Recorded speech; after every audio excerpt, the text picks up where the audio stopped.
शिवाय। नमस्कार मित्रों, स्वागत है आप सभी का हरिहर एस्ट्रो सॉल्यूशंस में और मैं हूं पंकज श्रीवास्तव। मित्रों, अपने पिछले वीडियो में मैंने बात की थी नवग्रहों की, 12 राशियों की, 27 नक्षत्रों की और इन नक्षत्रों के 108 पदों की। तो आइए इस ज्योतिष सीखने और सिखाने के कार्यक्रम को आगे बढ़ाते हैं और शुरू करते हैं आज की ज्योतिष कक्षा भाग 3। मित्रों, मैंने पिछले वीडियो में 12 भावों, 12 घरों और 12 राशियों के संबंध में संक्षिप्त जानकारी दी थी। आज इसी क्रम को आगे बढ़ाते हुए बात करते हैं 12 भावों और 12 राशियों के वर्गीकरण की और विभिन्न भावों के कारक ग्रहों की। 12 घरों और 12 राशियों को जीवन के विभिन्न पहलुओं पर पड़ने वाले प्रभावों को समझने के लिए अलग अलग प्रकार से वर्गीकृत किया गया है। आइए समझते हैं इस वर्गीकरण को।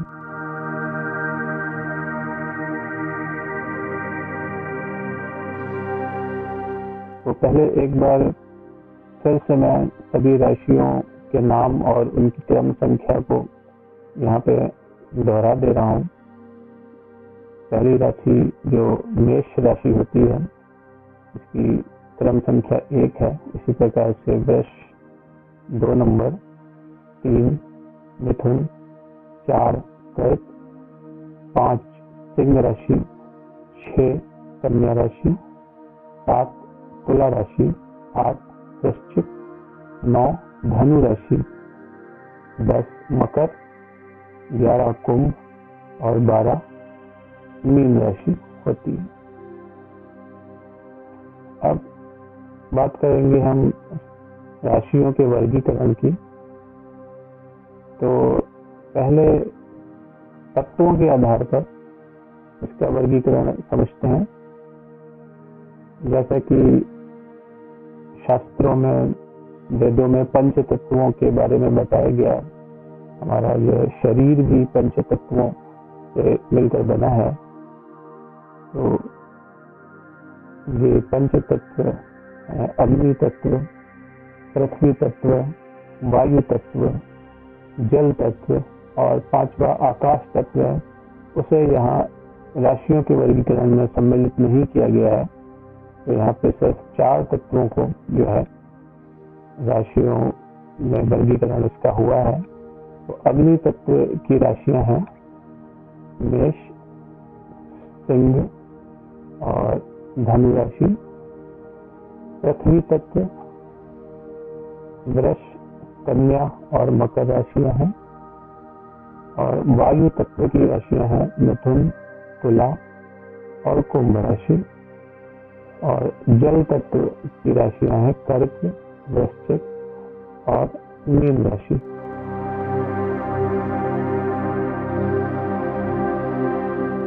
इसके बाद स्वभाव के आधार पर वर्गीकरण हुआ है।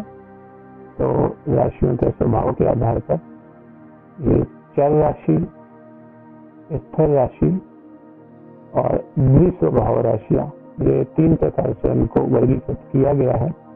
तो चर राशि में मेष, कर्क, तुला और मकर राशि आते हैं। और स्थिर राशि में वृष, सिंह, वृश्चिक और कुंभ राशि। द्विस्वभाव राशि में मिथुन, कन्या, धनु और मीन राशि है। इसके बाद दिशाओं के आधार पर इनका वर्गीकरण हुआ है। तो राशियों का दिशाओं के आधार पर किस प्रकार से वर्गीकृत है। तो दिशाएं जैसे पूर्व, दक्षिण, पश्चिम, उत्तर, ये दिशाएं हैं। तो पूर्व दिशा की राशियां हैं मेष, सिंह और धनु। और दक्षिण दिशा की राशियां हैं वृष, कन्या और मकर। और पश्चिम दिशा की राशियां हैं मिथुन, तुला और कुंभ। और उत्तर दिशा की राशियां हैं कर्क, वृश्चिक और मीन राशि।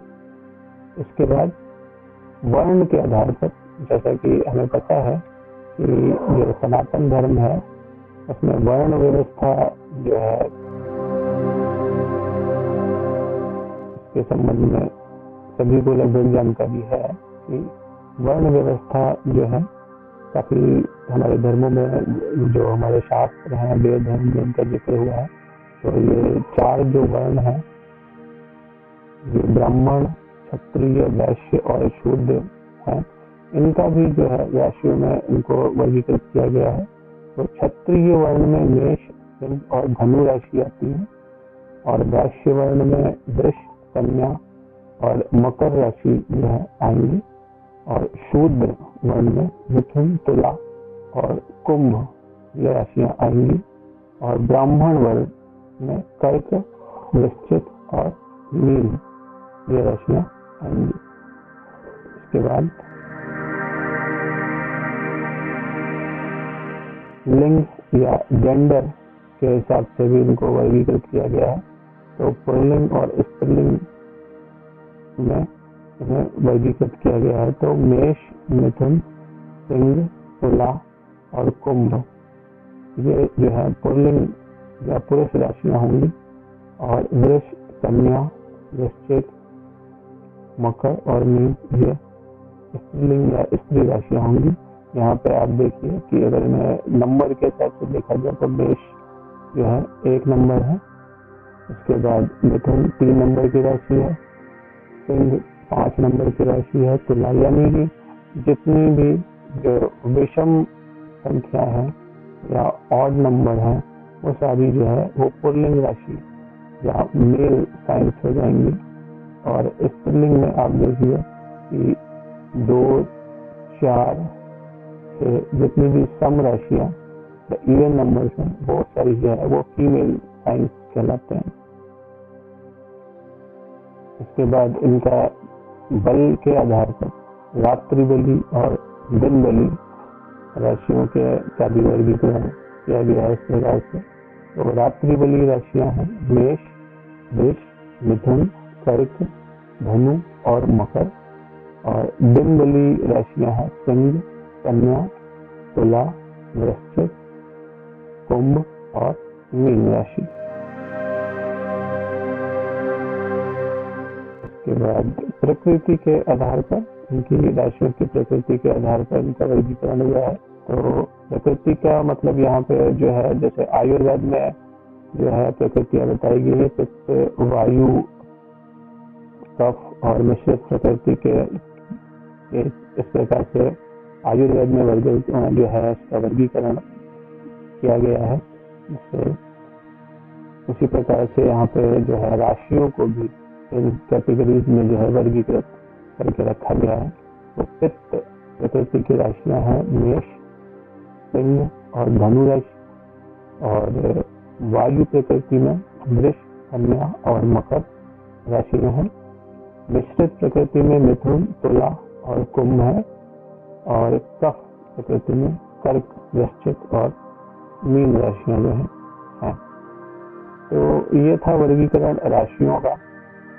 और अब बात करते हैं भावों के वर्गीकरण के बारे में। तो भावों के वर्गीकरण के बारे में यहाँ पे हम बात करेंगे। तो कुंडली के विस्तृत अध्ययन और व्याख्या के लिए ज्योतिष में भावों या घरों के विभिन्न वर्गीकरणों को समझना आवश्यक भी है। यहाँ पर अभी केवल सबसे प्रारंभिक और मुख्य वर्गीकरण को मैं बता रहा हूँ। जीवन के वैदिक दृष्टिकोण के अनुसार हिंदू धर्म में 5 पुरुषार्थ को प्राप्त करना, यही मानव जीवन का उद्देश्य बताया गया। तो इन 5 जो पुरुषार्थ हैं वो क्या है, हम लोग पहले समझते हैं। ये 5 पुरुषार्थ हैं धर्म, अर्थ, काम और मोक्ष। तो ये जो 5 पुरुषार्थ हैं यही इन्हें मानव जीवन का उद्देश्य जो है बताया गया है। मानव जीवन जो है इसी को प्राप्त करने में लगा रहता है। तो ये जो वर्गीकरण है ये किस प्रकार से किया गया है।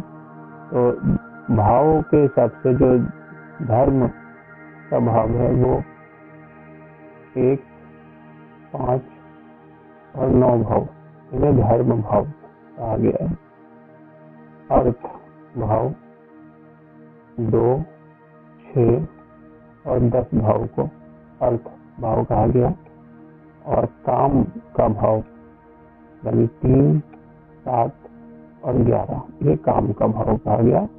और मोक्ष का भाव 4, 8 और 12 भाव को मोक्ष भाव कहते हैं।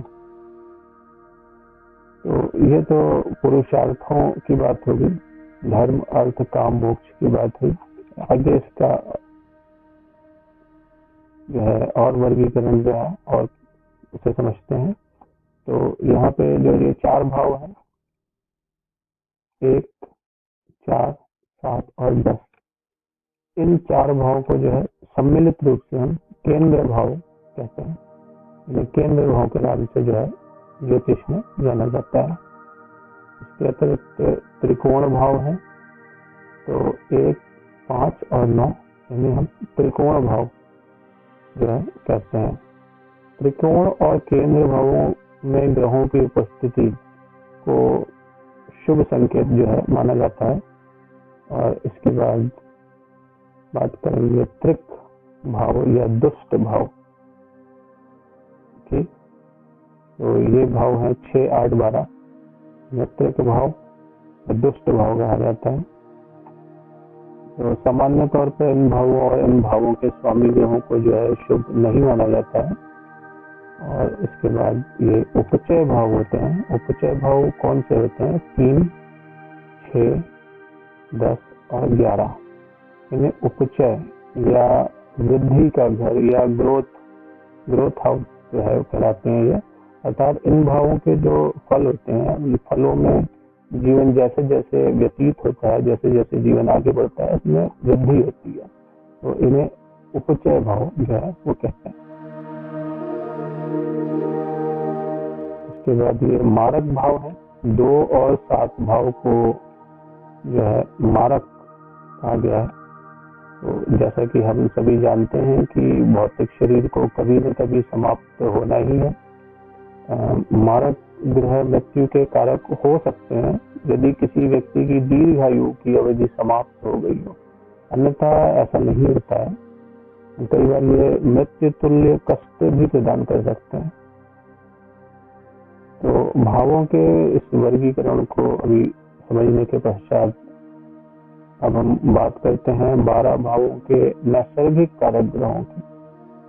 वैसे तो जिस भाव में जो राशि होती है उस राशि का स्वामी ग्रह ही उस भाव का स्वामी होता है, परंतु इसके अतिरिक्त सभी भावों के नैसर्गिक कारक ग्रह भी होते हैं। तो पराशर होरा शास्त्र में 12 भावों के कारक ग्रह जो बताए गए हैं वो इस प्रकार है। जो पहला भाव है, ये प्रथम भाव का जो कारक है वो सूर्य है। सूर्य को आत्म कारक कहते हैं, या आत्मा का कारक है या स्वयं का कारक है। के बाद द्वितीय भाव का कारक जो है वो बृहस्पति ग्रह है, जो कि संपत्ति का कारक है, संपत्ति का भाव है। बृहस्पति संपत्ति का कारक है।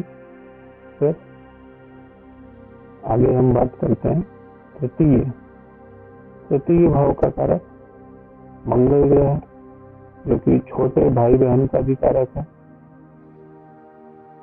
इसके बाद चतुर्थ भाव का कारक ग्रह है चंद्रमा, जो कि माता का कारक है। इसके बाद पंचम भाव का कारक बृहस्पति ग्रह है और ये संतान का भी कारक है। षष्टम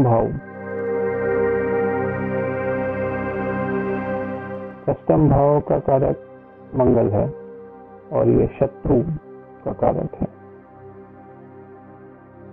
इसके बाद सप्तम भाव की बात करेंगे तो सप्तम भाव का कारक जो है वो शुक्र ग्रह है और ये जीवन साथी का जो है वो कारक है। अष्टम भाव आयु भाव भी कहते हैं जिसे, तो ये इसका कारक शनि ग्रह है और ये आयु का कारक है। नवम भाव का कारक बृहस्पति को कहा गया, ये सौभाग्य का कारक है, ये सौभाग्य का भाव है ये। आप इसके बाद दशम भाव है जो कि व्यवसाय का भाव है, इसका कारक बुध ग्रह है। और एकादश 11वां भाव, इसका कारक जो ग्रह जो है बृहस्पति है और ये बड़े भाई बहन का जो है भाव है। और इसके बाद द्वादश यानी 12वां जो आखिरी ग्रह है उसका कारक शनि ग्रह है, ये व्यय का हानि का घर है, लॉस का जो घर है इसका कारक जो है शनि ग्रह है। तो ये था आज का वीडियो, आज की ज्योतिष कक्षा। आशा करता हूँ कि आप सभी को ये वीडियो पसंद आया होगा। तो इसी के साथ मैं आपसे विदा लेता हूँ और नमस्कार।